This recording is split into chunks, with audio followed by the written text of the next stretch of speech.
안녕하세요, 여러분. 저는 올여름에 메이커스 어학원에서 히스토리를 가르치게 된 송기영이라고 합니다.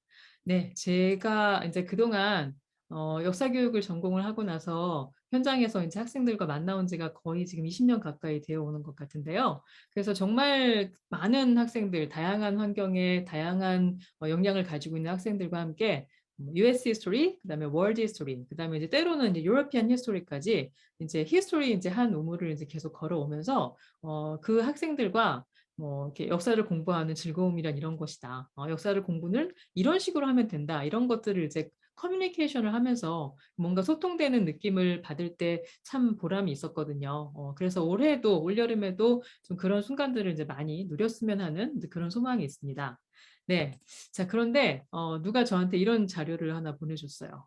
이게 이제 AP의 그 30몇 과목 되는 그 과목들의 뭐랄까 난이도, 그다음에 이제 얼마나 점수가 나오는지 안 나오는지 뭐 이런 거를 비교해 주는 이제 그런 그래프인데 여기서 지금 제가 이쪽에 표시해 놓은 거 보이시죠? 요 위에 지금 보면은 히스토리 3대장 과목이 있어요. 그래서 저는 사실 요게 훨씬 더 이 오른쪽으로 가 있을 줄 알았어요. 근데 생각보다 점수는 그래도 좀 나온다. 열심히만 하면 나온다. 그런 인식들을 가지고 있는 것 같아요. 그런데 이제 열심히 해야 된다는 거로는 최고죠, 지금. 타임 컨슈밍에서는 지금 최고를 찍고 있잖아요. 예. 그래서 그 우리나라 스타일로 이렇게 딸딸 줄치면서 별표 치면서 암기하는 그런 공부면은 차라리 재미는 없어도 결과는 쉽게 나올 수가 있는데 이 영미권의 히스토리, 특히 AP 히스토리가 그렇지가 않다는데 좀 많은 학생들이 겪어야 되는 그런 어려움이 있는 것 같아요.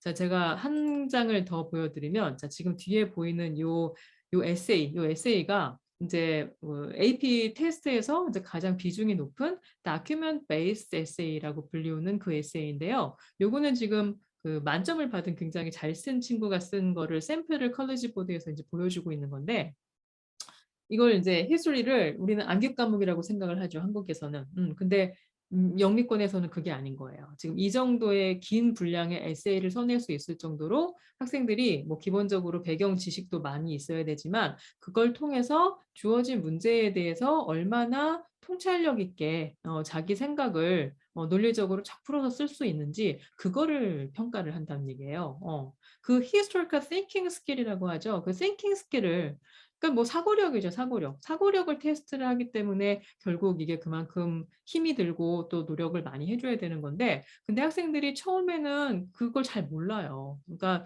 뭐 외국에서 오래 공부했던 학생들도 이제 뭐 고등학교 들어가서 본격적으로 AP 공부를 해보는 건 처음이고, 더군다나 이제 뭐 유학 간 지 얼마 안 된 이런 친구들, 한국식으로 공부하다가 AP 히스토리 공부를 한다 그러면 정말 와, 저는 학생들 고백을 많이 들어봤잖아요.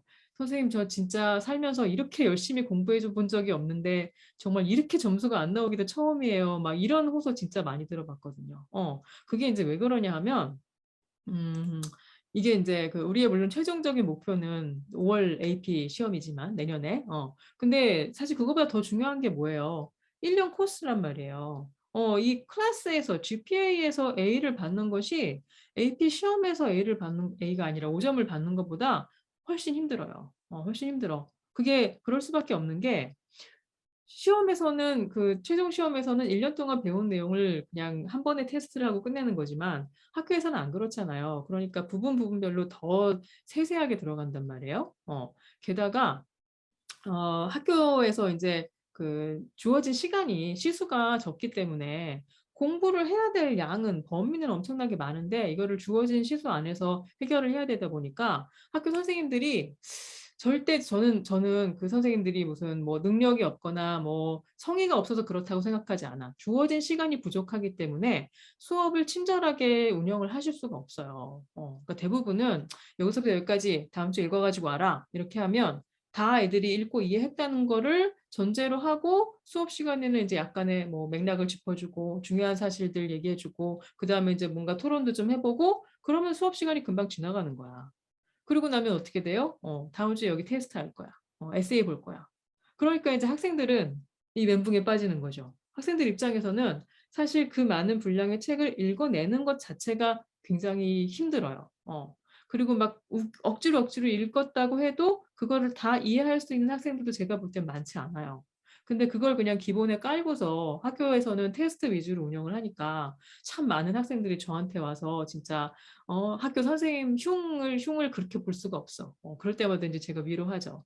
너희 선생님은 굉장히 예리하신 분이고 아주 능력 있는 분인데 지금 상황이 이렇기 때문에 너한테 어쩔 수 없이 그렇게 느껴지는 것뿐이야. 선생님을 믿어야 돼. 믿고 가야 돼. 저는 항상 그렇게 얘기하는데 현실적으로 상황이 좀 그렇습니다. 그래서 이렇게 멘붕에 빠져가지고 9월에 이제 첫 테스트 보고 나서 저한테 전화 주시는 학부모님들, 학생들이 되게 정말 많았어요. 그래서 저도 제가 결코 이렇게 막 선행학습 이런 거를 권장하지 않습니다. 저 사범대 나온 사람이에요. 그래서 학교 커리큘럼만큼 학생들 발달 과정에 맞춰서 잘 꾸며진 거 없고, 그 교과서도 정말 최고의 석학들이 만들어낸 거야. 그래서 네가 스스로 책을 읽으면서 다소 시행착오가 있더라도, 다소 좀 시간 낭비를 하는 것 같더라도 스스로 공부를 할 수만 있다면 그게 최고야. 그렇지만 히스토리 과목은 우리 여름에 맛보기는 좀 하고 가자. 이거는 선행이라고도 할 수 없어. 선행이라고 하는 건 적어도 뭐 좀 마스터를 한다, 떼고 간다 그런 느낌이 있는 거잖아요. 근데 히스토리는 그게 아니에요. 맛보기예요. 근데 이 맛보기를 하고 가느냐 아니면 그냥 안 하고 막바로 가느냐에 따라서 이 9월, 10월에 이 초반 성적이 갈릴 수가 있어요. 성적이 문제가 아니라 학생들이 뭐랄까 어떻게 해야 되는지 감을 못 잡아. 모르고 가면. 그래서 제가 좀 평소에 소신과는 좀 다르게도 히스토리 과목을 AP를 이제 막 시작하게 됐으면 여름방학에 선행학습을 반드시 좀 하고 갔으면 좋겠다. 이렇게 말씀을 드리고 싶어요. 네, 그러면 이제 어떤 식으로 저는 수업을 진행을 하느냐. 네, 아까 4페이지의 이 에세이를 쓰는 것이 우리의 최종 목표이기는 한데 많은 학생들이 절망하는 게 처음부터 그런 걸 쓰려고 하면 아무도 못해요. 다 포기를 하게 돼요. 그래서 저는 단계적으로 진행을 시키려고 합니다.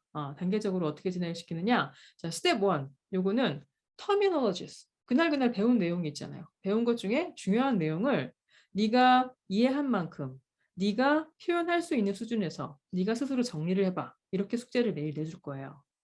하나의 예를 보여드리면 이제 이런 식으로 요때는 지금 보니까 뭐 일본 근대화를 공부를 했나 봐요. 그래서 메이지 레스토레이션, 마튜 페리, 이와쿠라 미션, 자이바츠 이런 개념들을 지금 공부를 한 거예요. 그래서 그거를 이제 잘 정리를 해왔어요. 지금 이 친구가. 자, 그러면 요게 이제 스텝 1이야. 그래서 요거를 이제 한동안 계속 시킬 거예요. 계속 시키면서 어느 정도 좀 학생들이 익숙해졌다. 좀 표현을 그래도 이제 전보다는 좀 덜 투박하게 세련되게 해낸다. 그러면 그 다음이 스텝 2. 스텝 2는 한 패러그래프 정도 되는 에세이를 쓰는 겁니다. 별거 아니죠? 자, 이렇게 써낼 수 있는 학생이라면 자, 이제 너 그러면 19세기 후반의 일본의 근대화 과정을 한번 설명해봐. 이렇게 하는 거예요. 그러면은 이 터미널로지스를 활용하면서 적절히 그 내용을 설명해 주면서 뭔가 논리적으로 전개만 시키면 되니까 그럼 할 수 있죠. 자, 그러면 자, 이제 최종 목표는 뭐다? 장편 에세이. 장편 에세이에서는 조금 더 수준 높은 그 문제가 나오죠. 프롬프트가 약간 어떻게 들어보면 좀 박사 논문 같은 그런 주제들이 나와. 예를 들어, 자, 우리가 지금 일본의 근대화를 공부를 했어. 자, 그러면 왜 일본은 스스로 근대화하는데 성공을 했는데 다른 어떤 유럽을 제외한 다른 어떤 아시아 국가들도 스스로 근대화에 성공하지 못했는지 다음 자료를 분석하고 한번 결론을 내보시오. 이런 문제가 나온단 말이에요. 그럼 이제 거기에 한번 들어가 볼 수 있겠죠. 올 여름에는 스텝 3까지는 사실 충실하게 갈 수는 없을 것 같아요. 다만 맛보기 정도는 시켜주려고 제가 이제 생각을 하고 있습니다. 자, 그래서 시간표를 보시면 지금 여름방학 동안 4주 코스로 30시간 정도를 제가 배치를 해놨어요. 그래서 30시간 동안 가을 학기에 이제 앞으로 배울 내용을 다는 못해도 대부분은 커버를 할 수 있을 것 같고, 그리고 학생들이 잘만 따라준다면 저렇게 에세이 라이팅을 직접 실습을 시켜주는 이제 그런 수준까지도 이제 가능할 것 같습니다. 이제 얼마나 열심히 잘 따라오느냐 이제 달려 있겠죠.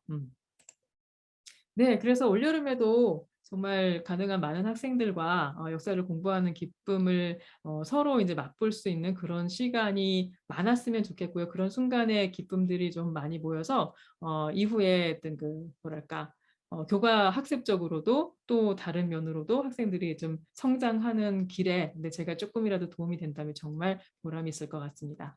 예 그러면 메이커스에서 만나요.